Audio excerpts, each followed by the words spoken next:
മഹത്വത്തിൻ സാന്നിധ്യം, ദൈവവചനത്തിൻ അഭിഷേകം, മഹിമയിൽ വാണിടും യേശു കർത്താവിന്റെ സാന്നിധ്യം.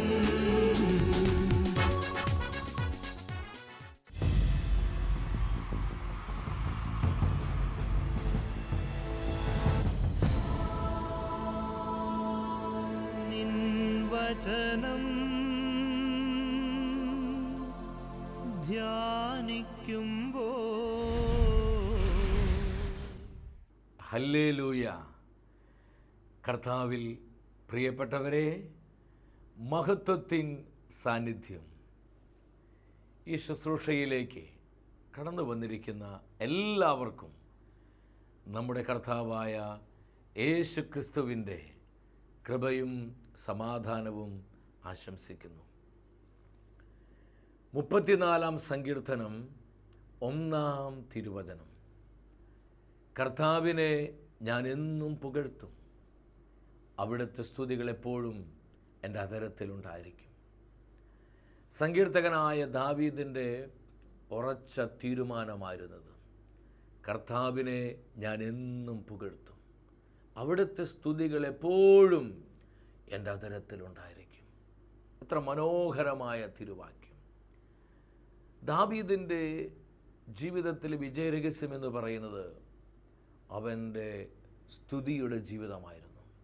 ദാവീദ് എപ്പോഴും തൻ്റെ അധരത്തിൽ കർത്താവിനോടുള്ള സ്തുതി സൂക്ഷിക്കുകയാണ്. പ്രിയ സഹോദര സഹോദരി, നമ്മുടെ ജീവിതം കൂടുതൽ അനുഗ്രഹിക്കപ്പെടണമെങ്കിൽ, നമ്മുടെ കുടുംബങ്ങളിലേക്ക് പരിശുദ്ധാത്മാവിൻ്റെ സാന്നിധ്യം ഇറങ്ങി വരണമെങ്കിൽ, നമ്മുടെ മക്കളും തലമുറകളും പരിശുദ്ധാത്മ അനുഭവം പ്രാപിക്കണമെങ്കിൽ, നമ്മുടെ പ്രതിസന്ധികളിൽ പ്രതിബന്ധങ്ങളിൽ ദൈവശക്തി വെളിപ്പെടണമെങ്കിൽ, നമ്മുടെ ജീവിതം ദൈവസ്തുതിയുടെ ജീവിതമാകണം. ദാവീദിനോടൊപ്പം നമുക്കും ഏറ്റുപറയാൻ കഴിയണം, എൻ്റെ അധരത്തിൽ എപ്പോഴും കർത്താവിൻ്റെ സ്തുതി ഉണ്ടായിരിക്കും. ഈ വചനം നമ്മുടെ ഹൃദയത്തിലേക്ക് സ്വീകരിച്ചുകൊണ്ട് നമ്മളെ വിഷമിപ്പിക്കുന്ന സകല ഭാരങ്ങളും, നമ്മൾ അനുഭവിക്കുന്ന പ്രതിസന്ധികൾ, നമ്മുടെ ദുഃഖദുരിതങ്ങൾ, കഷ്ടതകൾ എന്തുമാകട്ടെ, എല്ലാം കർത്താവിൻ്റെ ബലമുള്ള കരങ്ങളിലേക്ക് നമുക്ക് സമർപ്പിക്കാം. ഇത് അത്ഭുതത്തിൻ്റെ സമയമാണ്. ദൈവത്തിൻ്റെ പരിശുദ്ധാത്മാവ് സ്വർഗം വിട്ടിറങ്ങി നമ്മുടെ ജീവിതങ്ങളിലേക്ക് ഇറങ്ങി വരുന്ന സമയം. നമ്മുടെ 100 ആവശ്യങ്ങളുണ്ട്. നമ്മുടെ ഒരുപാട് സഹോദരി സഹോദരങ്ങൾ പല വിധത്തിലുള്ള ദുരിതങ്ങളിൽ അകപ്പെട്ടിരിക്കുന്നു. അവരെല്ലാം തിരുസന്നിധിയിൽ ഉയർത്തി നമ്മളൊരു കുടുംബമായി പ്രാർത്ഥിക്കാൻ പോവുകയാണ്.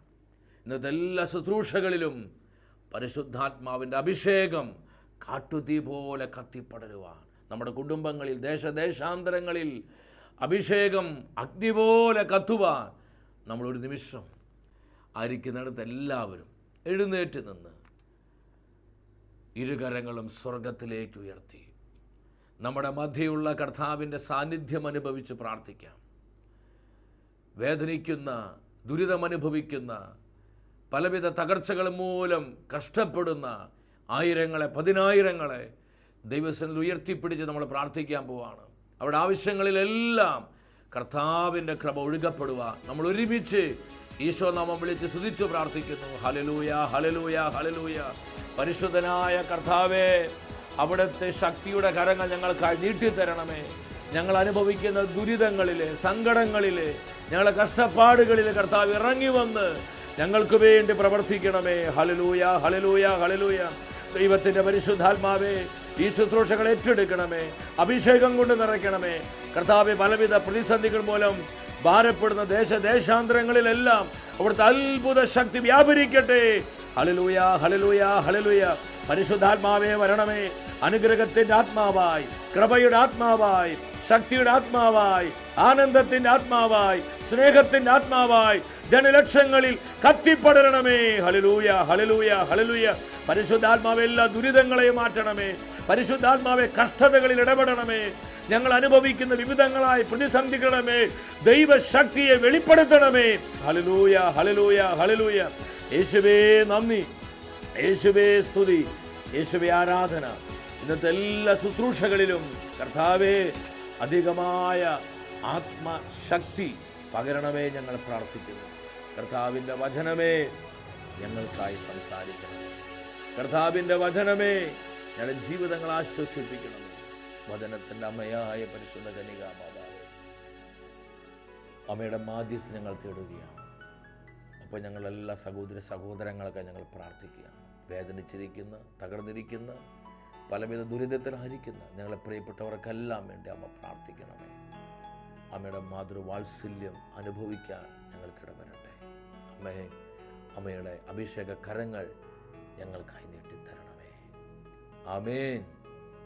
ഹല്ലേലൂയ.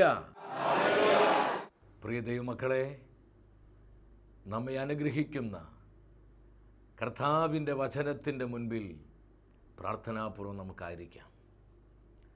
സാധിക്കുന്ന എല്ലാവരും അല്പസമയം ജോലി തിരക്കുകളൊക്കെ മാറ്റിവെച്ച് സ്വസ്ഥമായി ഈ ശുശ്രൂഷയിൽ പങ്കുകൊള്ളുക. ഇന്നത്തെ വചന ശുശ്രൂഷയിലൂടെ പരിശുദ്ധാത്മാവ് നമ്മെ പഠിപ്പിക്കുന്നത് സ്തുതിയുടെ ശക്തി,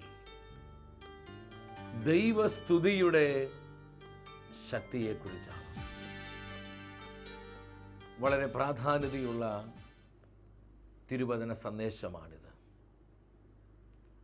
നമ്മളിന്ന് അനേകർ പലവിധ ദുരിതങ്ങളിലും കഷ്ടതകളിലും നൊമ്പരങ്ങളിലുമാണ്. നമ്മൾ അനുഭവിക്കുന്ന പ്രതിസന്ധികൾ, ദുഃഖദുരിതങ്ങൾ എന്തുമാകട്ടെ, അതിനെ ഓർത്ത് നമ്മൾ ദൈവത്തെ സ്തുതിക്കുമ്പോൾ നമ്മുടെ ജീവിതങ്ങളിലേക്ക് ദൈവശക്തി ഇറങ്ങുകയാണ്. പലപ്പോഴും നമ്മുടെ ബുദ്ധിക്കിത് മനസ്സിലാകണമെന്നില്ല. സാഹചര്യങ്ങൾ എന്തുമാത്രം പ്രതികൂലമാണെങ്കിലും നമ്മൾ അനുഭവിക്കുന്ന പ്രതികൂലങ്ങളെ ഓർത്ത്, നമ്മൾ അനുഭവിക്കുന്ന തകർച്ചകളെ ഓർത്ത്, നമ്മുടെ മുൻപിൽ മല പോലെ ഉയർന്നു നിൽക്കുന്ന 100 പ്രതിസന്ധികളെ ഓർത്ത് നമ്മൾ ഹൃദയം തുറന്ന് കർത്താവിനെ സ്തുതിക്കുമ്പോൾ നമ്മുടെ പ്രതിസന്ധികളിലും ആവശ്യങ്ങളിലും സ്വർഗം അത്ഭുതങ്ങൾ പ്രവർത്തിക്കുകയാണ്. യെശയ്യാ പ്രവചനം 43-ാം അധ്യായം 21-ാം തിരുവചനം. എന്നെ സ്തുതിച്ച് പ്രകീർത്തിക്കാൻ ഞാൻ സൃഷ്ടിച്ച് തെരഞ്ഞെടുത്ത ജനത്തിന് ദാഹജലം നൽകാൻ മരുഭൂമിയിൽ ജലവും വിജനദേശത്ത് നദികളും ഞാൻ ഒഴുക്കി. ഈ വചനത്തിലൂടെ ദൈവത്തിൻ്റെ ആത്മാവ് എന്താണ് നമ്മോട് സംസാരിക്കുന്നത്? എന്നെ സ്തുതിച്ച് പ്രകീർത്തിക്കാൻ ഞാൻ രൂപം നൽകിയ എൻ്റെ ജനത്തിന്. നമ്മെക്കുറിച്ചുള്ള കർത്താവിൻ്റെ തിരുഹിതം എന്താണ്? നമ്മുടെ ജീവിതങ്ങൾ ദൈവസ്തുതിയുടെ ജീവിതമായിട്ട് മാറണം. ദൈവത്തെ സ്തുതിക്കുക എന്ന് പറയുന്നത് നമുക്ക് ലഭിക്കാവുന്ന വലിയൊരു ബഹുമതിയാണ്. എന്നെ സ്തുതിച്ച് പ്രകീർത്തിക്കാൻ വേണ്ടി ഞാൻ സൃഷ്ടിച്ച എൻ്റെ ജനത്തിന് ഞാൻ മരുഭൂമിയിൽ ദാഹജലം നൽകും എന്ന് പറഞ്ഞാൽ അവരുടെ ജീവിതത്തിൽ ഏത് പ്രതിസന്ധികളിലും ഞാൻ ഇറങ്ങി വന്ന് അത്ഭുതങ്ങൾ പ്രവർത്തിക്കും. എവിടെയെല്ലാം ദൈവസ്തുതികളുണ്ടോ അവിടെയെല്ലാം ജീവിക്കുന്ന ദൈവത്തിൻ്റെ സാന്നിധ്യമുണ്ട്. സങ്കീർത്തകനായ ദാവീദിൻ്റെ ജീവിതം നമ്മൾ ധ്യാനിക്കുമ്പോൾ അവൻ്റെ ജീവിതം സ്തുതിയുടെ ജീവിതമായിരുന്നു. എന്തുമാത്രം പ്രതിസന്ധികളുടെ ദാവീദ് കടന്നുപോയി. അവൻ്റെ മുൻപിൽ 100 പ്രതികൂലങ്ങൾ ഉണ്ടായിരുന്നു. താൻ അനുഭവിച്ച പ്രതിസന്ധികളിലും പ്രതികൂലങ്ങളിലെല്ലാം പ്രത്യാശ കൈവിടാതെ തൻ്റെ ഹൃദയം പൂർണ്ണമായും കർത്താവിൽ ഉറപ്പിച്ച് അവൻ ഉച്ചത്തിൽ ദൈവത്തെ സ്തുതിച്ചപ്പോൾ അവൻ അനുഭവിച്ച പ്രതിസന്ധികളിലും പ്രതികൂലങ്ങളിലെല്ലാം അത്ഭുതകരമായ ദൈവിക ഇടപെടലുകൾ ദാവീദിനെ കാണാൻ കഴിഞ്ഞു. അതുകൊണ്ട് ദാവീദ് കൂടെ സാക്ഷ്യപ്പെടുത്തുകയാണ്. 119-ാം സങ്കീർത്തനം 175-ാമത്തെ തിരുവാക്യം. ഞാൻ ജീവിക്കുന്നത് കർത്താവിനെ സ്തുതിക്കാൻ വേണ്ടിയാണ്. എൻ്റെ സഹോദര സഹോദരി, നമ്മളിന്ന് ജീവിക്കുന്നത് കർത്താവിനെ ആരാധിക്കാനാണോ? കർത്താവിനെ സ്നേഹിക്കുവാനാണോ? കർത്താവിനോട് വിശ്വസ്ത പുലർത്തി അവൻ്റെ നാമത്തെ സ്തുതിച്ച് മഹത്വപ്പെടുത്തി ജീവിക്കാനാണോ? ഇന്ന് പലരും ജീവിക്കുന്നത് പണമുണ്ടാക്കാൻ വേണ്ടി, പലരും ജീവിക്കുന്നത് നന്നായി ഭക്ഷണം കഴിക്കാൻ വേണ്ടി, പലരും ജീവിക്കുന്നത് സുഖലോലുപതയ്ക്ക് വേണ്ടി, പലരും ജീവിക്കുന്നത് നൈമിഷികമായ ഭോഗേച്ഛകൾക്ക് വേണ്ടി. എന്നാൽ ഇതിൻ്റെ നടുവിൽ ദാവീദ് വിളിച്ചു പറയുകയാണ്, ഞാൻ ജീവിക്കുന്നത് എൻ്റെ കർത്താവിനെ സ്തുതിക്കാൻ വേണ്ടിയാണ്. ഇത് തന്നെയായിരുന്നു ദാവീദിൻ്റെ ജീവിതത്തിൻ്റെ വിജയരഹസ്യം. നമ്മുടെ ജീവിതം അനുഗ്രഹത്തിൻ്റെ അത്ഭുതമായി തീരണോ? നമ്മുടെ കുടുംബങ്ങൾ പരിശുദ്ധാത്മാവിൻ്റെ സാന്നിധ്യമുള്ള കുടുംബങ്ങളാകണോ? ഞാൻ ആത്മാവിൽ പറയട്ടെ, ദൈവസ്തുതിയുടെ പവർ, അതിൻ്റെ ശക്തി തിരിച്ചറിഞ്ഞ് നമ്മൾ കൂടുതൽ സ്തുതിയുടെ ജീവിതത്തിലേക്ക് വരണം. എല്ലാം കൊണ്ട് നമുക്ക് മാതൃകയാണ് നമ്മുടെ അമ്മയായ പരിശുദ്ധ കന്യകാമറിയം. പരിശുദ്ധ അമ്മയുടെ ജീവിതത്തിന് പ്രത്യേകത എന്താണ്? പരിശുദ്ധാത്മാവ് സാക്ഷ്യപ്പെടുത്തുകയാണ്. ലൂക്കായുടെ സുവിശേഷം 1-ാം അധ്യായം 46-ാം തിരുവചനം, എൻ്റെ ആത്മാവ് കർത്താവിനെ മഹത്വപ്പെടുത്തുന്നു. എത്ര സുന്ദരമായ തിരുവാക്യമാണ്. പരിശുദ്ധ മറിയത്തിൻ്റെ ജീവിതം നിരന്തരമായ ദൈവസ്തുതിയുടെ ജീവിതമായിരുന്നു. സ്തുതിയുടെ ശക്തിയെക്കുറിച്ച് കർത്താവിൻ്റെ തിരുവെഴുത്ത് എന്താ പഠിപ്പിക്കുന്നത്? ഒരുപാട് കാര്യങ്ങൾ ദൈവവചനത്തിൽ നമുക്ക് കാണാൻ കഴിയും. എന്നാൽ ഇന്ന് അപ്പോസ്തല പ്രവർത്തനങ്ങൾ 16-ാം അധ്യായം 25 മുതൽ 33 വരെയുള്ള തിരുവചനങ്ങളിലൂടെ സ്തുതിയുടെ ശക്തിയെക്കുറിച്ച് പരിശുദ്ധാത്മാവ് നമ്മെ പഠിപ്പിക്കുകയാണ്. നമ്മൾ എപ്രകാരമാണ് കർത്താവിനെ സ്തുതിക്കേണ്ടത്? പല പല രീതികൾ വചനം പറയുന്നുണ്ട്. 47-ാം സങ്കീർത്തനം 1-ാം വചനം പറയുന്നു, ജനതകളെ കരഘോഷം മുഴക്കുവിൻ, കർത്താവിൻ്റെ സന്നിധിയിൽ ആഹ്ലാദാരവം മുഴക്കുവിൻ. ഭയങ്കരമായ ആരവത്തോടെ നാം ദൈവത്തെ സ്തുതിക്കുവാൻ തിരുവചനം ആവശ്യപ്പെടുകയാണ്. ഉച്ചസ്വരത്തിൽ എല്ലാം മറന്ന് ഹൃദയം തുറന്ന് നാം കർത്താവിനെ സ്തുതിക്കുമ്പോൾ അത്ഭുതങ്ങൾ ആ സ്തുതികളിലൂടെ സ്വർഗം പ്രവർത്തിക്കുകയാണ്. വീണ്ടും ആരെല്ലാമാണ് ദൈവത്തെ സ്തുതിക്കേണ്ടത്? ഇന്ന് അനേകർക്കൊരു ചിന്താഗതിയുണ്ട്. ഒരു പണിയും തൊഴിലും ഇല്ലാത്തവർക്ക് പറഞ്ഞ പരിപാടിയാണ് ഈ സ്തുതിപ്പും പ്രാർത്ഥനയൊക്കെ. അല്ല പ്രിയപ്പെട്ടവരെ, അത് തികച്ചും മിഥ്യയായൊരു ചിന്തയാണ്. കർത്താവിൻ്റെ തിരുവെഴുത്ത് പറയാണ് 148-ാം സങ്കീർത്തനം 12-ാമത്തെ തിരുവചനം, യുവാക്കളും കന്യകാമാരും വൃദ്ധരും ശിശുക്കളും കർത്താവിൻ്റെ നാമത്തെ സ്തുതിക്കട്ടെ എന്ന് പറഞ്ഞാൽ ആർക്കും മൊഴി കഴിവില്ല. നാം ദൈവത്തെ സ്തുതിച്ച് ജീവിക്കുമ്പോൾ എന്താണ് പരിശുദ്ധാത്മാവ് ചെയ്യുന്നത്? ഒന്നാമത്തെ അടയാളം അപ്പോസ്തല പ്രവർത്തനങ്ങൾ 16-ാം അധ്യായം 25-ാം തിരുവാക്യമാണ്. അർദ്ധരാത്രിയായപ്പോൾ പൗലോസും സീലാസും കീർത്തനം പാടി ദൈവത്തെ സ്തുതിക്കുകയായിരുന്നു. പാതിരാ സമയത്ത് നമ്മൾ മനസ്സിലാക്കണം, അവരുടെ സാഹചര്യം മുഴുവൻ പ്രതികൂലമായിരുന്നു. എൻ്റെ പ്രിയപ്പെട്ടവരെ, നമ്മളിന്ന് അനേകര് പ്രതികൂലമായ സാഹചര്യത്തിലാണ്. നമ്മൾ അസ്വസ്ഥരാകരുത്. ഈ പ്രതികൂല സാഹചര്യങ്ങളെ പ്രതി നാം ദൈവത്തെ സ്തുതിക്കുമ്പോൾ നമ്മുടെ ബുദ്ധിക്ക് അതീതമായ വിധത്തിൽ ദൈവപ്രവൃത്തി വെളിപ്പെടുകയാണ്. അവിടെ ശരീരം മുഴുവൻ അടികളേറ്റ് പൊട്ടിപ്പൊളിഞ്ഞിരിക്കുക, ദുസ്സഹമായ വേദന. ആ കാരാഗ്രഹത്തിൻ്റെ ഇരുട്ടറയിൽ ദുർഗന്ധം വമിക്കുകയാണ്. പരസ്പരം കാണാൻ കഴിയാത്ത വിധം അവിടെ ഇരുട്ട് നിറഞ്ഞിരിക്കുകയാണ്. കാലുകൾ കാമം വെച്ചിരിക്കുന്നു. ഈ കടുത്ത പ്രതിസന്ധിയുടെ നടുവിൽ അവർ പാതിരാ സമയത്ത് കീർത്തനം പാടി ദൈവത്തെ സ്തുതിച്ചു. കാരണം അത് അവരുടെ ജീവിത ശൈലിയായിരുന്നു. 119-ാം സങ്കീർത്തനം 62-ാം വചനത്തിൽ തിരുവെഴുത്ത് പറയുന്നുണ്ട്, ഞാൻ അർദ്ധരാത്രിയിൽ കർത്താവിൻ്റെ പ്രമാണങ്ങളെ ധ്യാനിച്ച് സ്തുതിക്കാൻ വേണ്ടി ഞാൻ എഴുന്നേൽക്കും. പൗലോസും സീലാസും അർദ്ധരാത്രിയിൽ എന്നും ആ കാരാഗ്രഹത്തിൽ വന്ന ദിവസം മാത്രമല്ല, അതവരുടെ ജീവിതത്തിൻ്റെ ശൈലിയായിരുന്നു. അവർ പാതിരാ സമയത്ത് കീർത്തനങ്ങൾ പാടി ദൈവത്തെ സ്തുതിച്ച് സ്തുതിച്ച് സ്തുതിച്ച് സ്തുതിച്ച് ദൈവശക്തിയിൽ നിറയപ്പെടുമായിരുന്നു. ഈ അഭിഷേകമാണ് ഈ കാലഘട്ടത്തിലെ ദൈവജനം പ്രാപിക്കേണ്ടത്. അവിടെ എന്താ സംഭവിച്ചത്? മറ്റു തടവുകാർ അത് കേട്ടുകൊണ്ടിരുന്നു. നമ്മളൊന്ന് ചിന്തിച്ച് നോക്കി. കാരാഗ്രഹത്തിനുള്ളറയിൽ കിടന്ന പൗലോസും സീലാസും ദൈവത്തെ സ്തുതിച്ചുകൊണ്ടിരുന്നപ്പോൾ മറ്റു തടവുകാർ അത് കേൾക്കണമെങ്കിൽ അവിടെ സ്തുതിപ്പ് എങ്ങനെയായിരിക്കും? ഉച്ചസ്വരത്തിലാണ്. അവർ ഷൗട്ട് ചെയ്ത് ഹൃദയം തുറന്ന് വലിയ ആരവത്തോടെ കർത്താവിൻ്റെ നാമത്തെ സ്തുതിച്ച് മഹത്വപ്പെടുത്തി. അപ്പോൾ ഉച്ചത്തിലുള്ള സ്തുതിപ്പിൽ ഭയങ്കര പവറുണ്ടെന്ന് വേദപുസ്തകം പഠിപ്പിക്കുകയാണ്. ചില സന്ദർഭങ്ങളിൽ നമ്മൾ ശാന്തമായി പ്രാർത്ഥിക്കേണ്ടി വരും. എന്നാൽ ചില സമയങ്ങളിൽ നമ്മൾ ഉച്ചസ്വരത്തിൽ കർത്താവ് നാമം വിളിക്കേണ്ടി വരും. ഈ സമയത്ത് എന്താ ഉണ്ടായത്? ഒന്നാമത്തെ ദൈവപ്രവൃത്തി, പെട്ടെന്ന് വലിയൊരു ഭൂകമ്പമുണ്ടായി. എന്താണ് ഇതിനർത്ഥം? ദൈവശക്തി അവിടെ വെളിപ്പെടുകയാണ്. എവിടെയെല്ലാം ദൈവജനം ഒരുമിച്ച് ദൈവത്തെ സ്തുതിക്കുന്നുവോ അവിടെ ദൈവശക്തി ഇറങ്ങുകയാണ്. അത് കോട്ടകളെ തകർക്കും, അത് ബന്ധനങ്ങൾ അഴിക്കും, അത് കെട്ടുകളെ പൊട്ടിക്കും, അത് കഠിന ഹൃദയങ്ങളെ തുറക്കും, അത് അത്ഭുതങ്ങളെ കൊണ്ടുവരും. പൗലോസും സീലാസും എല്ലാം മറന്ന് അവർ ദൈവത്തെ സ്തുതിച്ചപ്പോൾ ആ കാരാഗൃഹത്തിൻ്റെ ഉള്ളറയിലേക്ക് പരിശുദ്ധാത്മാവ് ഭൂകമ്പത്തിൻ്റെ രൂപത്തിൽ ഇറങ്ങി വന്നു. ഇത് നശീകരണത്തിൻ്റെ ഭൂകമ്പമല്ല, ഇത് ദൈവശക്തിയുടെ വെളിപ്പെടലാണ്. വെളിപാട് പുസ്തകം 8:5 പറയുന്നുണ്ട്, വിശുദ്ധർ അവർ ദൈവത്തെ സ്തുതിക്കുമ്പോൾ കർത്താവിൻ്റെ ദൂതർ എന്താ ചെയ്യുന്നത്?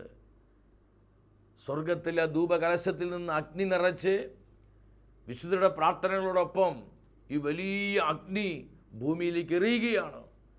അവിടെ മിന്നൽ പിണരുകളും ഭൂകമ്പങ്ങളും ഉണ്ടാകുന്നുവെന്ന് തിരുവചനം സാക്ഷ്യപ്പെടുത്തുകയാണ്. അപ്പോൾ ദൈവസ്തുതിയുടെ ശക്തിയെ നമ്മൾ കണ്ടത്, അത് ദൈവശക്തിയെ പുറപ്പെടുവിക്കുകയാണ്.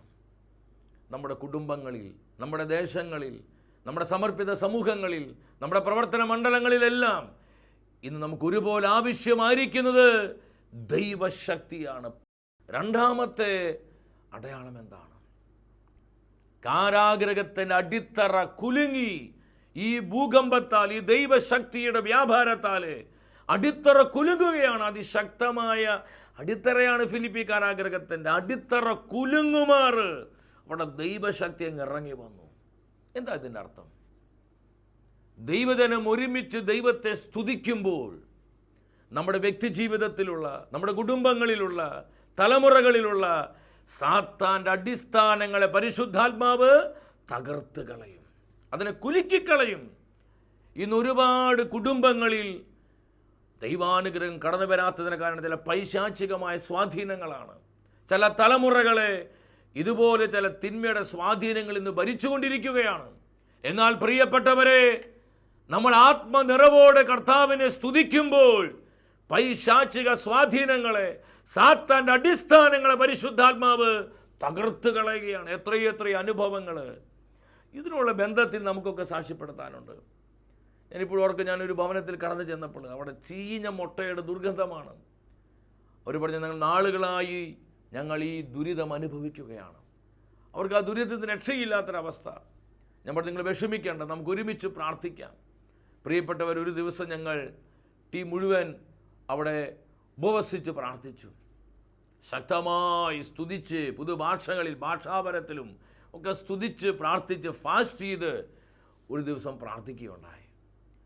ആ കുടുംബം മുഴുവൻ അതിൽ പങ്കുചേർന്നു. അത്ഭുതകരമായി ദൈവശക്തി ആ ഭവനത്തിലേക്ക് ഇറങ്ങി വന്നു. പരിശുദ്ധാത്മാവിൻ്റെ അഭിഷേകം തീ പോലെ ആ ഭവനത്തിൽ കത്തിപ്പടർന്നു. നാളുകളായി ആ ഭവനത്തെ ഭരിച്ചിരുന്ന പൈശാചിക സ്വാധീന കെട്ടുകളെ പരിശുദ്ധാത്മാവ് അഴിച്ചു കളഞ്ഞ് ആ ഭവനത്തിന് യേശുവിൻ്റെ സ്വാതന്ത്ര്യം നൽകി അനുഗ്രഹിച്ചു. ഒരുപാട് അനുഭവങ്ങൾ നമുക്കിതിനുള്ള ബന്ധത്തിൽ സാക്ഷ്യപ്പെടുത്താനുണ്ട്. എത്രയോ കുടുംബങ്ങളിൽ, എത്രയോ ദേശങ്ങളിൽ, എത്രയോ ജീവിതങ്ങളിൽ, എത്രയോ തലമുറകളിൽ ഇതുപോലെ പരിശുദ്ധാത്മാവ് പ്രവർത്തിച്ച അനുഭവങ്ങളാണ്. അടിത്തറകൾ കുലുങ്ങി, അടിസ്ഥാനങ്ങൾ പൊട്ടി. ഏത് അടിസ്ഥാനത്തെയും പൊട്ടിക്കുവാൻ ദൈവജനത്തിൻ്റെ സ്തുതിക്ക് കഴിയും. മൂന്നാമത്തെ അടയാളം എന്തായിരുന്നു? എല്ലാ വാതിലുകളും തുറക്കപ്പെട്ടു. കാരാഗൃഹത്തിന് അടഞ്ഞ വാതിലുകളെ പരിശുദ്ധാത്മാവ് തുറക്കുകയാണ്. എപ്പോൾ? പൗലോസും സീലാസും കർത്താവിനെ സ്തുതിച്ചപ്പോൾ. അവരുടെ വാതിലുകൾ മാത്രമല്ല, ആ കാരാഗൃഹത്തിലുണ്ടായിരുന്ന സകല വാതിലുകളെയും പരിശുദ്ധാത്മാവ് തുറക്കുക. എത്ര അത്ഭുതകരമായ തിരുവാക്യമാണ്. പ്രിയ സഹോദര സഹോദരി, നിന്റെ ജീവിതത്തിന് നേരെ, നിന്റെ കുടുംബത്തിന് നേരെ, നിന്റെ തൊഴിൽ മേഖലകൾക്ക് നേരെ, നിന്റെ മക്കൾക്ക് നേരെ, നിന്റെ തലമുറകൾക്ക് നേരെ അടഞ്ഞു കിടക്കുന്ന വാതിലുകളുണ്ടോ? ആ വാതിലുകളെ ഓർത്ത് നീ ഒന്ന് സ്തുതിച്ച്, സംശയിക്കാതെ, അവിശ്വസിക്കാതെ, കർത്താവിൻ്റെ പ്രവർത്തികളിൽ ഹൃദയമുറപ്പിച്ച് നീ ഒന്ന് സ്തുതിച്ചു പ്രാർത്ഥിച്ച് അത്ഭുതങ്ങൾ കാണാൻ കഴിയും. യെശയ്യാ പ്രവചനം 45:2 അത് വെറുതെ പരിശുദ്ധാത്മ എഴുതി വെച്ചതല്ല. ആയിരങ്ങൾക്ക് ഈ നാളുകളിൽ ഈ വചനം പരിശുദ്ധാത്മാവ് അഭിഷേകമാക്കി മാറ്റുകയാണ്. ഞാൻ നിങ്ങൾക്ക് മുന്നമേ പോയി മലകളെ നിരപ്പാക്കുകയും പിച്ചള വാതിലുകളെ തകർക്കുകയും ഇരുമ്പോടാമ്പൽ ഒടിക്കുകയും ചെയ്യും. പിച്ചള വാതിലുകളെ തകർത്ത് ഞാൻ നിങ്ങൾക്ക് വേണ്ടി പുതിയ വാതിലുകൾ തുറക്കും. പിശാചടച്ചു വെച്ച, മനുഷ്യരടച്ചു വെച്ച ചില വാതിലുകൾ നിനക്ക് വേണ്ടി പരിശുദ്ധാത്മ തുറക്കുകയാണ്. എപ്പോൾ? നീ ദൈവത്തെ സ്തുതിക്കാൻ തുടങ്ങുമ്പോൾ. പരിശുദ്ധാത്മ പ്രവർത്തിക്കുമ്പോൾ അന്യായ നുഖങ്ങൾ ഒടിയപ്പെടും. പരിശുദ്ധാത്മ പ്രവർത്തിക്കുമ്പോൾ ദുർഗമങ്ങളായ കോട്ടകൾ തകർക്കപ്പെടും. ഇവിടെ അതാ സംഭവിച്ചത്. Total deliverance, total liberation. ഏതുവഴി? ദൈവസ്തുതി വഴി. യോഹന്നാന്റെ സുവിശേഷം 8:36 വചനം പറയുന്നുണ്ട്, പുത്രൻ നിങ്ങളെ സ്വതന്ത്രമാക്കിയാൽ നിങ്ങൾ യഥാർത്ഥത്തിൽ സ്വതന്ത്രരാകും. യേശു ക്രിസ്തുവാണ് യഥാർത്ഥ സ്വാതന്ത്ര്യം നൽകുന്നത്. എൻ്റെ സഹോദര സഹോദരി, നീ ഏതെങ്കിലും കെട്ടിലാണോ? നിൻ്റെ ഭവനത്തിൽ ഏതെങ്കിലും വിധത്തിലുള്ള ചില കെട്ടുപാടുകളുണ്ടോ? നിൻ്റെ തലമുറകളിൽ, മക്കളുടെ ജീവിതത്തിൽ, തൊഴിൽ മേഖലകളിൽ നീ അസ്വസ്ഥപ്പെടേണ്ട, നീ ആകുലപ്പെടേണ്ട, നിരാശപ്പെടേണ്ട. ഈ തിരുവചനങ്ങളിൽ പൂർണ്ണമായും വിശ്വസിച്ച് നീ ഇതിനെ ഓർത്തൊന്ന് സ്തുതിച്ച്, എല്ലാം മറന്ന് ഹൃദയം തുറന്ന് ഒന്ന് സ്തുതിച്ച്, ഒരു കൊച്ചു കുഞ്ഞിനെ പോലെ നിലവിളിയോടെ ഒന്ന് ദൈവത്തെ സ്തുതിച്ച് സകല കെട്ടുകളെയും പൊട്ടിച്ച് നിനക്ക് യഥാർത്ഥ സ്വാതന്ത്ര്യം പരിശുദ്ധാത്മാവ് നൽകും. എല്ലാ ചങ്ങലകളും അഴിഞ്ഞു വീണു. എന്തുമാത്രം ആനന്ദം നൽകുന്നൊരു തിരുവാക്യമാണിത്. 5ാമത്തെ അടയാളം എന്താ? അവിശ്വാസി വിശ്വാസിയായിട്ട് മാറി. 27 മുതൽ 33 വരെയുള്ള തിരുവാക്യങ്ങൾ. അപ്പോസ്തല പ്രവർത്തനങ്ങൾ 16-ാം അധ്യായം. കാവൽക്കാരൻ ഉണർന്നപ്പോൾ കാരാഗ്രഹവാതിൽ തുറന്നു കിടക്കുന്നു. എല്ലാവരും രക്ഷപ്പെട്ടു എന്ന് വിചാരിച്ച് ആ കാരാഗ്രഹ പ്രമാണി അവൻ സ്വയം വാളെടുത്ത് കുത്തി മരിക്കാൻ ഒരുങ്ങുകയാണ്, ആത്മഹത്യക്കായി ഒരുങ്ങുകയാണ്. ഉടനെ പൗലോസ് വിളിച്ചു പറഞ്ഞു, സഹോദര, നീ സാഹസം കാണിക്കരുത്, ഞങ്ങളെല്ലാം ഇവിടെയുണ്ട്. ആ ജയിൽ വാർഡൻ അവനാകെ അത്ഭുതപ്പെട്ടു പോയി. അവന് മനസ്സിലായി പൗലോസും സീലാസും ഇവർ സാധാരണക്കാരാണെങ്കിലും ഇവർ വിശ്വസിക്കുന്നവരുടെ ദൈവം അസാധാരണ പ്രവർത്തികൾ ചെയ്യുന്നവരാണ്. പൗലോസിൻ്റെയും സീലാസിൻ്റെയും കാൽക്കൽ വീണ് ആ ജയിൽ വാർഡൻ പൊട്ടിക്കരഞ്ഞുകൊണ്ട് ചോദിച്ചു, മാസ്റ്റേഴ്സ്, യജമാന്മാരെ. ആ കാരാഗ്രഹത്തിന് ഉള്ളറയിലേക്ക് അവരെ തള്ളിവിടുമ്പോൾ എന്തൊക്കെയായിരിക്കും പറഞ്ഞു കാണുക. എന്നാൽ പരിശുദ്ധാത്മാവിൻ്റെ അത്ഭുത പ്രവൃത്തി കണ്ടു കഴിഞ്ഞപ്പോൾ, ദൈവസ്തുതിയിലൂടെ പരിശുദ്ധാത്മാവ് ചെയ്ത അടയാളങ്ങൾ അവൻ തിരിച്ചറിഞ്ഞപ്പോൾ അവൻ്റെ ആറ്റിറ്റ്യൂഡ് മാറി, കാഴ്ചപ്പാട് മാറി, സംസാര ശൈലി മാറി.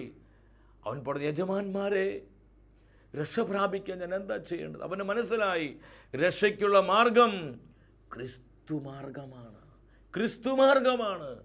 അവൻ ചോദിച്ചു, ഞാൻ എന്ത് ചെയ്യണം? നമുക്കെല്ലാവർക്കും സുപരിചിതമായ വചനമാണ്. പൗലോസ് കർത്താവിൻ്റെ സുവിശേഷം ആ ജയിൽ വാർഡൻ അറിയിക്കുകയാണ്. അപ്പോസ്തല പ്രവർത്തനങ്ങൾ 16:31.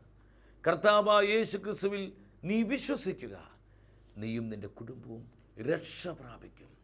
അവൻ വചനം പൂർണ്ണമായും ഹൃദയത്തിലേക്ക് സ്വീകരിച്ചു. അവരെ വീട്ടിലേക്ക് കൂട്ടിക്കൊണ്ടുപോയി. ആ ജയിൽ വാർഡൻ്റെ, ആ കാരാഗ്രഹ പ്രമാണിയുടെ വീട്ടുകാരോട് പൗലോസ് കർത്താവിൻ്റെ സുവിശേഷം അറിയിച്ചു.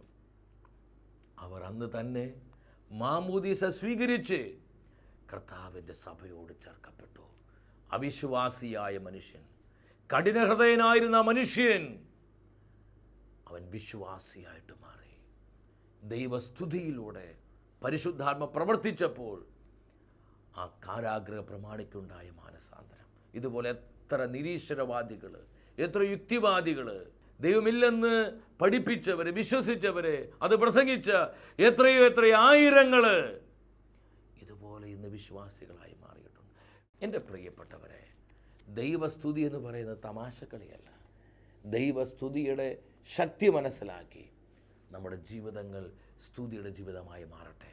നമ്മുടെ വ്യക്തിപരമായ ജീവിതത്തിലും, നമ്മുടെ കുടുംബങ്ങളിലും, നമ്മുടെ തലമുറകളിലും, നമ്മുടെ മക്കളിലും നമ്മുടെ തൊഴിൽ മേഖലകളിലും നമ്മുടെ ദേശാന്തരങ്ങളിലും, പ്രത്യേകിച്ച് നമ്മുടെ പ്രിയപ്പെട്ട സഹോദരി സഹോദരങ്ങളിൽ കഷ്ടപ്പെടുന്ന, ദുരിതമനുഭവിക്കുന്ന, വേദനിക്കുന്ന, പ്രയാസപ്പെടുന്ന, എല്ലാം നഷ്ടപ്പെട്ടതിൻ്റെ നൊമ്പരങ്ങൾ പേറി കഴിയുന്ന പതിനായിരങ്ങൾ നമ്മുടെ ഇടയിലുണ്ട്. അവരിലേക്കെല്ലാം ദൈവസ്നേഹത്തിൻ്റെ കൃപ കടന്നു വരുവാൻ, ദൈവാനുഗ്രഹത്തിൻ്റെ പകർച്ചയുണ്ടാകുവാൻ നമുക്ക് ഒരുമിച്ച് പ്രാർത്ഥിക്കാം. ഇരുകരങ്ങൾ സ്വർഗത്തിലേക്ക് ഉയർത്തി കർത്താവിൻ്റെ നാമം വിളിച്ച് ഒരിക്കൽ കൂടെ സ്തുതിച്ച് പ്രാർത്ഥിക്കുക. ദൈവസ്തുതിയുടെ ശക്തി മനസ്സിലാക്കി പരിശുദ്ധാത്മ പ്രവർത്തിക്കട്ടെ, പരിശുദ്ധാത്മ കടന്നു വരട്ടെ, പരിശുദ്ധാത്മ കെട്ടുകൾ പൊട്ടിക്കട്ടെ, പരിശുദ്ധാത്മ കുരുക്കുകൾ അടിക്കട്ടെ, പരിശുദ്ധാത്മ ഹൃദയ കഠിനതകൾ മാറ്റട്ടെ, പരിശുദ്ധാത്മാവ് സാത്താൻ അടിസ്ഥാനങ്ങളെ തകർക്കട്ടെ.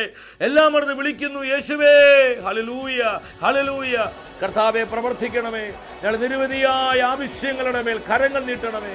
ഞങ്ങൾ ദുഃഖ ദുരിതങ്ങളുടെ മേൽ, ഞങ്ങളുടെ കഷ്ടപ്പാടുകളുടെ മേൽ, ഞങ്ങളുടെ കണ്ണുനീരുകളുടെ മേൽ കർത്താവെ കരുണ വർഷിക്കണമേ. Hallelujah, hallelujah, hallelujah.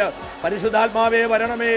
ആയിരങ്ങൾ പതിനായിരങ്ങൾ സ്തുതിച്ചു പ്രാർത്ഥിക്കുമ്പോൾ ദൈവജനത്തിന്റെ സ്തുതികളിലൂടെ പരിശുദ്ധാത്മാവേ അത്ഭുതങ്ങൾ പ്രവർത്തിക്കണമേ. Hallelujah, hallelujah, hallelujah. ഞങ്ങളുടെ ദേശങ്ങളെ അനുഗ്രഹിക്കണമേ, ഞങ്ങളുടെ കുടുംബങ്ങളെ അനുഗ്രഹിക്കണമേ. വേദനിച്ചിരിക്കുന്നവരെ, കഷ്ടപ്പെട്ടിരിക്കുന്നവരെ, ദുരിതങ്ങൾ അനുഭവിക്കുന്ന ഞങ്ങളുടെ സഹോദരി സഹോദരങ്ങളെ പരിശുദ്ധാത്മാവേ ആശ്വസിപ്പിക്കണമേ. അവർക്ക് നഷ്ടപ്പെട്ടതെല്ലാം കൂട്ടിച്ചേർത്ത് കൊടുക്കണമേ. Hallelujah, hallelujah, hallelujah. ആത്മാവിന്റെ ശക്തിയും കൃപയും അഭിഷേകവും നിറഞ്ഞൊഴുകട്ടെ. യേശുവേ നന്ദി, യേശുവേ സ്തുതി, യേശുവേ ആരാധന. ദൈവസ്തുതിയുടെ ശക്തി മനസ്സിലാക്കി നമ്മുടെ ജീവിതങ്ങൾ കൂടുതൽ സ്തുതിയുടെ ജീവിതമായി മാറട്ടെ. വ്യക്തിപരമായ നമ്മുടെ ജീവിതത്തിലും നമ്മുടെ കുടുംബത്തിൻ്റെ സകല ആവശ്യങ്ങളിലും നമ്മെ നിത്യം പരിപാലിക്കുന്ന കർത്താവിൻ്റെ അനുഗ്രഹം സമൃദ്ധമായി ഉണ്ടാകട്ടെ. നിത്യസ്നേഹത്താൽ എന്നെ സ്നേഹിച്ചു, നിത്യസ്നേഹത്താൽ എന്നെ സ്നേഹിച്ചു. ഇതാ ദൈവം ഭൂമിയിൽ വന്നു, മർത്യനു മന്നയായി തീർന്നു. കർത്താവായ ദൈവമേ, പരിശുദ്ധ കുർബാനയായി ദിവ്യകാരുണ്യമായി ഞങ്ങളുടെ മധ്യേ കടന്നു വന്ന തിരു സാന്നിധ്യത്തെ ഓർത്ത് ഞങ്ങൾ നന്ദി പറയുന്നു. സാധിക്കുന്ന എല്ലാവരും നിങ്ങളായിരിക്കുന്നിടത്ത് ദിവ്യകാരുണ്യ ഈശോയിലേക്ക് ഇരുകരങ്ങളെ യാചനാപുരം തുറന്നു പിടിക്കുക. നമ്മളിന്ന് അനേകർ വളരെ ദുരിതത്തിലാണ്, കഷ്ടതയിലാണ്. നമ്മുടെ അനേകം സഹോദരി സഹോദരങ്ങൾ വിവിധങ്ങളായ പ്രശ്നങ്ങളിലും രോഗപീഠകളിലും കഷ്ടതകളിലുമാണ്. അവരെല്ലാം പരിശുദ്ധ കുർബാനയിലേക്ക് സമർപ്പിച്ചുകൊണ്ട് നമ്മൾ പ്രാർത്ഥിക്കുകയാണ്. നമ്മുടെ ആവശ്യങ്ങൾ മറന്ന് നമ്മുടെ ചുറ്റുപാടുമുള്ള നമ്മുടെ പ്രിയപ്പെട്ട സഹോദരി സഹോദര ആവശ്യങ്ങളിലേക്ക് ഹൃദയമുറപ്പിച്ച് നമ്മൾ പ്രാർത്ഥിക്കുക. അവിടെയെല്ലാം പരിശുദ്ധാത്മാവിൻ്റെ സമൃദ്ധമായ പ്രവർത്തനമുണ്ടാകട്ടെ. ഇരുകരങ്ങളും സ്വർഗത്തിലേക്ക് ഉയർത്തി നമ്മുടെ ദേശത്തെയും നമ്മുടെ നാടിനെയും നമ്മുടെ കുടുംബങ്ങളെയും നമ്മുടെ പ്രിയപ്പെട്ടവരെല്ലാം തിരുസന്നിധിയിൽ ഉയർത്തിപ്പിടിച്ച് കർത്താവിൻ്റെ കരുണയ്ക്ക് വേണ്ടി, കർത്താവിൻ്റെ കൃപാ കടാക്ഷത്തിനായി ഒരു കുടുംബമായി നമ്മൾ ഒരുമിച്ച് ഈശോ നാമം വിളിച്ച് സ്തുതിച്ചു പ്രാർത്ഥിക്കുന്നു. യേശുവേ കരുണയായിരിക്കണമേ. Hallelujah, hallelujah, hallelujah. കർത്താവിൻ്റെ കരുണ ഞങ്ങളിലേക്ക് പെയ്തിറങ്ങട്ടെ. ഞങ്ങൾ അനുഭവിക്കുന്ന എല്ലാ ദുഃഖങ്ങളിലേക്കും ദുരിതങ്ങളിലേക്കും കഷ്ടപ്പാടുകളിലേക്കും ഞങ്ങളുടെ നിയോഗങ്ങളിലേക്ക് ആവശ്യങ്ങളിലേക്കെല്ലാം കർത്താവേ കരുണ വർഷിക്കണമേ. Hallelujah, hallelujah, hallelujah. ദൈവ സ്തുതിയുടെ അഭിഷേകം ഞങ്ങൾക്ക് തരണമേ. ഞങ്ങളുടെ ജീവിതങ്ങൾ, കുടുംബങ്ങൾ, കൂട്ടായ്മകൾ, ഞങ്ങളുടെ സഭാ സമൂഹങ്ങളെല്ലാം സ്തുതിയുടെ സമൂഹങ്ങളായി കുടുംബങ്ങളായി മാറട്ടെ. Hallelujah, hallelujah, hallelujah. പരിശുദ്ധാത്മാവേ സ്തുതിയുടെ മേലങ്കി ഞങ്ങൾ അണിയിപ്പിക്കണമേ. പരിശുദ്ധാത്മാവേ സ്തുതിയുടെ ആത്മാവായി ഞങ്ങളിൽ നിറയണമേ. ഞങ്ങളെ ശക്തിപ്പെടുത്തണമേ. Hallelujah, hallelujah. ഞങ്ങൾ അനുഗ്രഹിക്കുന്ന കർത്താവേ, ഞങ്ങൾ അഭിഷേകം ചെയ്യുന്ന കർത്താവേ, ഞങ്ങളുടെ ദുരിതങ്ങളിലും കഷ്ടപ്പാടുകളിലും ഇടപെടുന്ന കർത്താവേ നന്ദി പറയുന്നു. യേശുവേ നന്ദി, യേശുവേ സ്തുതി, യേശുവേ ആരാധന.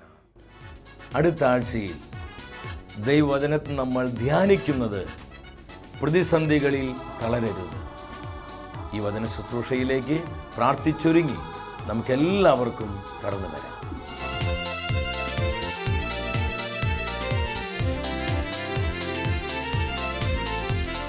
മഹത്വമേ, മഹത്വമേ, മഹത്വത്തിൻ രാജാവേ, മഹത്വത്തിൻ സാന്നിധ്യം. മഹത്വമേ, മഹത്വമേ, മഹത്വത്തിൻ കർത്താവേ, മഹത്വത്തിൻ സാന്നിധ്യം.